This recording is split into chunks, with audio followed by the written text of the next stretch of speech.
sobre a morte.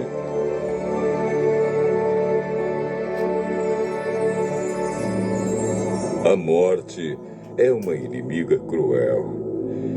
E a maioria das pessoas já sentiu a dor e a tristeza que ela traz. O assunto da morte tem sido um mistério que muitos tentam decifrar. Muitos têm especulado sobre o estado dos mortos. Para onde eles vão? Existe consciência na morte? Será a morte o fim ou apenas um estágio, uma passagem para outras vidas?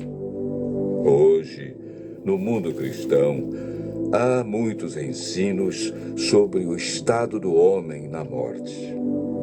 Vejamos o que a Bíblia diz.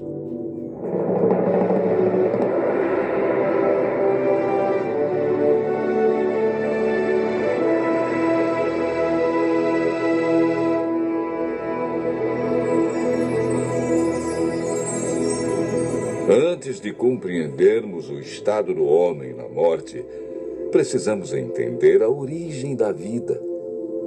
O homem é formado por dois ingredientes: pó da terra e fôlego de vida. A união desses dois elementos resulta em vida. Gênesis, capítulo 2, verso 7, declara: Então formou o Senhor Deus ao homem do pó da terra e lhe soprou nas narinas o fôlego de vida, e o homem passou a ser alma vivente. É importante notar que o homem, ao ser criado, não recebeu uma alma, mas se tornou alma vivente. Isto significa que quando falta um desses dois elementos, pó ou fôlego, a alma morre. Ezequiel afirma claramente em seu livro, no capítulo 18, verso 4. A alma que pecar, essa morrerá. O ensino da imortalidade da alma não tem fundamento bíblico. Paulo afirma em 1 Timóteo, capítulo 6, versos 15 e 16, que a imortalidade é um atributo exclusivo de Deus. A Bíblia é clara em afirmar em Gênesis, capítulo 3, verso 4, que a teoria de vida após a morte é um dos enganos do inimigo de Deus. Essa ideia foi propagada ao longo dos séculos através de influências pagãs e introduzida no cristianismo durante a Idade Média. A Igreja absorveu o conceito grego de corpo e espírito como entidades separadas, contradizendo assim o que Deus disse: certamente morrerás. Gênesis capítulo 2, verso 17. Gênesis 3, verso 19 declara: porque tu és pó, e ao pó tornarás. Eclesiastes 12, verso 7 diz que por ocasião da morte, o pó volte à terra como era e o espírito volte para Deus que o deu.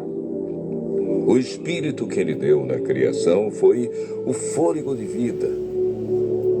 A palavra espírito, que vem do hebraico ruach, ou nechamar, e do grego pneuma, é empregada centenas de vezes na Bíblia. Algumas vezes traduzida por fôlego e outras por espírito, podendo ser usadas alternadamente. Portanto, espírito na Bíblia nunca se refere a uma entidade consciente, desencarnada. Pelo contrário, Davi afirma: os mortos não louvam o Senhor, nem os que descem ao silêncio. Salmo 115, verso 17. O homem, ao ser criado, recebeu imortalidade condicional. Para mantê-la, deveria viver em obediência. Gênesis, capítulo 2, versos 16 e 17. E o Senhor Deus lhe deu esta ordem: de toda a árvore do jardim comerás livremente, mas da árvore do conhecimento do bem e do mal não comerás, porque no dia em que dela comeres, certamente morrerás. Deus declarou claramente: morrerás. Foi Satanás, através da serpente, quem declarou: é certo que não morrereis. Essa foi a maior mentira do universo que se mantém até os dias de hoje. Adão e Eva conheciam apenas um mundo cheio de vida, e a morte era um mistério. Eva desobedeceu a Deus, comeu do fruto proibido e o deu a Adão. Como resultado, o que Deus disse se cumpriu. A morte, a dor e o sofrimento passaram a existir. Após o pecado, herdamos uma natureza egoísta que não tem prazer em estar na presença de Deus. Lemos em Eclesiastes 9, versos 5 e 6. Os vivos sabem que hão de morrer, mas os mortos não sabem coisa nenhuma, nem tampouco terão eles recompensa, porque a sua memória jaz no esquecimento. Amor, ódio e inveja para eles já pereceram.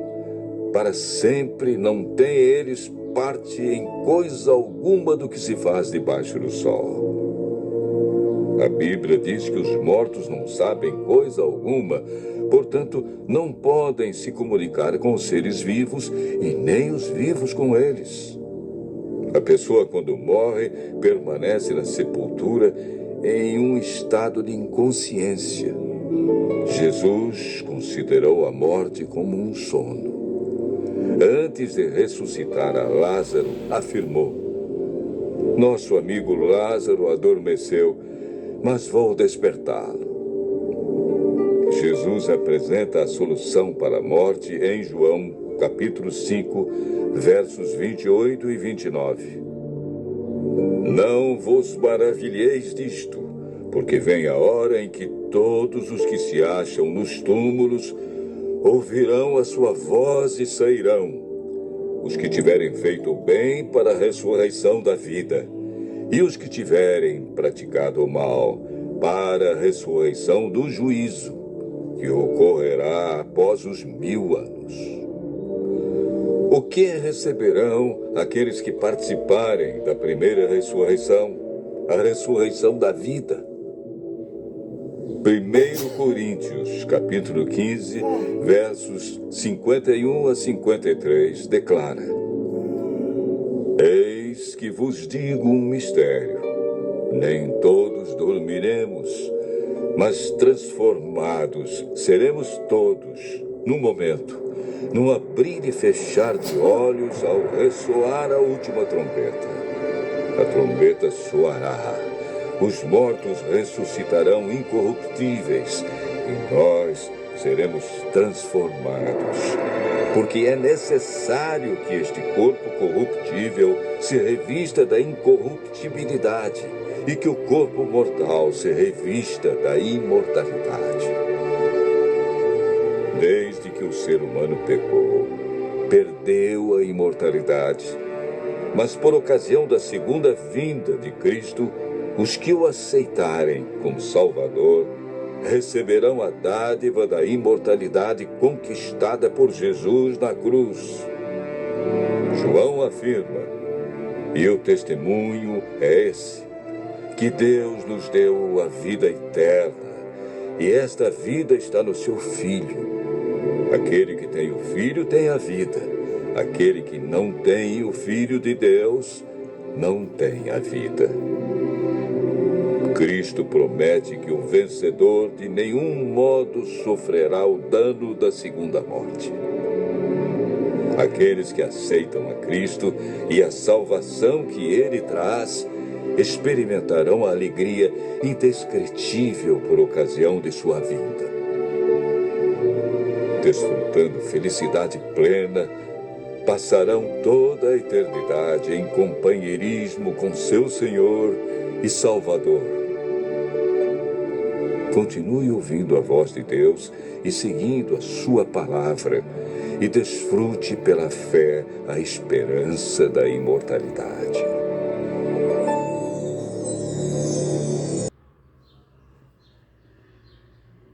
A paz de Deus, queridos, os queridos irmãos testemunhados. Só um minutinho.